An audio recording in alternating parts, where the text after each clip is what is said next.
Welcome back to part 3 of the Feline Spooky mini-series. In the last video we created this skeleton kitty card, and today I'll be sharing with you how I created this bat cat card. Now if you missed the first one or second tutorial, they're linked in the description box, as well as the full supply list and corresponding blog posts. I'm pulling out several ice gray shades to get started, and I'll speed up my coloring here to about double time, but I'll keep the name of the shade I'm using in each step here displayed on the screen for you. Now I'm certainly not a coloring expert, but what I like to do is start with the darkest color, and I'll go around the outside where I imagine the shade to be. In this instance, I'm imagining the sun is up above and to the front of the cat.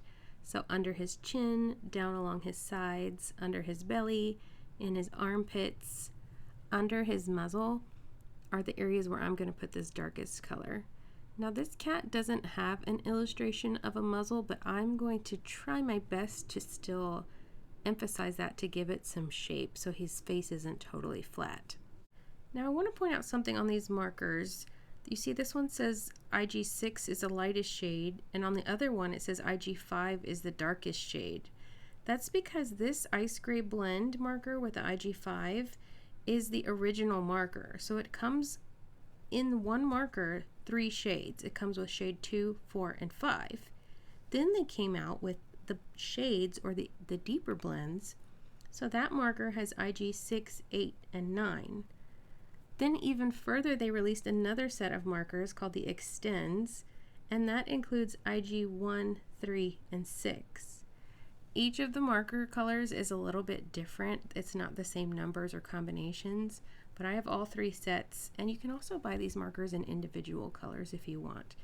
In some of my previous videos you may have seen I started collecting Copic markers as well. They are quite a bit more expensive than these, and they take up more space because they're not 3 colors in one marker. However, the color range is massive. There are 100, 200 more colors in the range than there are in these TriBlends. So after having my TriBlends for a couple years, I started craving more colors. Luckily, from what I've experienced so far, they mix and match quite well. So whenever I need a little bit more extension in my color range with the TriBlends, I just reach for my Copics and they blend right in. I don't think anyone would be able to tell I mix and match my markers together. Now, I was pretty much done coloring the cat, and then I decided he looked a little too gray. I want it to be a black cat, but of course I can't color him black or his eyes, whiskers, everything would just totally disappear. So I need to imply that he's black with the darkest shades of gray I can while still leaving him with some life. So I'm going back over the entire thing I just did, and I'm just going a shade deeper on each one. Like I said, I'm not an expert colorist yet, so maybe if you were more experienced, you would have known this already, or maybe if I had swatched out my colors ahead of time, I would have known that I needed to push this a little bit deeper. This cat would have looked just fine at the lighter shades of gray. In fact, you know, I'm thinking now he would look really cute if he was purple and his wings were shades of gray and black. I think I might have to give that colorway a combination. Are there any other colorways that you can think of that this cat would look really cute? Maybe if he was pink, or if his wings were pink and purple. I know these kind of non-traditional pink pastel colors for Halloween are very trendy this year and last as well, and I gotta say, I am into it. How do you guys feel about the non-traditional Halloween colors? And do you feel that same way about Christmas as well? Okay, his ears here are very small, so I'm just using the darkest and lightest shade of this marker. If you can squeeze in 3 shades in there, then I give props to you. It's such a small area. Now for the wings here, I'm just coloring up the bottom tip of each little area and then around his sides. Again, like I imagine there's a shadow there, like it's underneath the sides of his head, and then it's darker towards the bottom. I'll use the middle shade to just scooch up that color a tad bit. And then the very top of his wing is kind of where I imagine the sun is hitting it. So that will be my lightest shade. Some people really like to do this in reverse order, where they start with the lightest shade where they imagine the sun, and then they fade down into the shadow color. That's perfectly all right. The only thing I really do to make sure all these colors blend is once I get to the lightest shade, I color over everything all the way into the deepest shade to really make sure everything blends. Now this second shade of purple is pink violet, so I'm going right up under each little arch. You can see it's not perfect, but they will blend together. Because the next color I'm using is the lightest shade, I'll color in all of the remaining white space as well as go over the medium and darkest shades I used. This will cause everything to meld and blend beautifully together. Our kitty's looking pretty good now. I do want to go through and add a few highlights though. So I'm starting with the white jelly pen, and I'm adding a few dashes, dots, and lines here and there, not necessarily following the same rule about the light and the dark, the shadows and where the sun hits. It's really quite random. I don't have a rhyme or reason as to where or why I put these. I just fill them in where my heart tells me to. I can't remember where exactly or when I started doing this. I imagine it was probably middle school or high school, back when we used to write little notes and draw our names in bubble letters and embellish them with little things like this. Probably for as long as jelly rolls have been around. I know that I had a set of jelly rolls when I was in middle school or high school. Okay, the next thing I did was a black glaze jelly roll. The white one wasn't glaze, it was kind of a matte. But I love this black glaze for adding a little bit to just the nose, and sometimes I'll add to the eyes, but in this case I added a little dot of white to the eyes. Then I'm using a metallic jelly roll pen. I put the number here, it's number 520, and it's a purple kind of rose pink shade, and I'm just going right up under each of the arches with that color. I'll hold it up here closely so you can maybe see all the little details and the shine that it adds. I just love it so much. And I wish you could see it in real life. It looks good on camera, but even better in real life. Okay, the kitty is colored. I die cut him out, so he's ready to go. And now let's go on to the card. I'm starting with an A2 top folding card base. So it's 4 1/4 wide by 5.5 inches tall. The white textured cardstock piece here on top is also 5.5 inches tall, but it's trimmed down to 3 1/4 inches wide. I want some of that white strip to show on the side, but I also want to add a little bit of this stripe pattern piece peeking out from below. Before I commit to adding those though, I will create a window here using a 2.5 inch circle punch. Now I have a little window to put our kitty in, but this stripe piece here is going to hang over into the circle, so I do need to trim it down a bit. To once again repeat some of the elements from the last card though, I'm going to do a torn edge. So I'm using the straight edge on my trimmer here to kind of help me guide the tear lines so they're not totally wonky. I am rocking my tear back and forth left and right to create more of an uneven, imperfect tear, yet still guided so the line is somewhat straight. I'll give it a little trim, and now you can see I have a perfectly imperfect border strip. I just need to create a second one for the opposite side. The basic elements of our card are now done, so it's time to move on to the sentiment.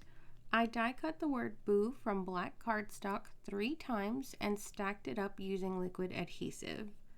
I then die cut the word boo from white cardstock, picked out the matching purple ink that I liked, and swiped it over to create a coordinating colored cardstock as the shadow layer.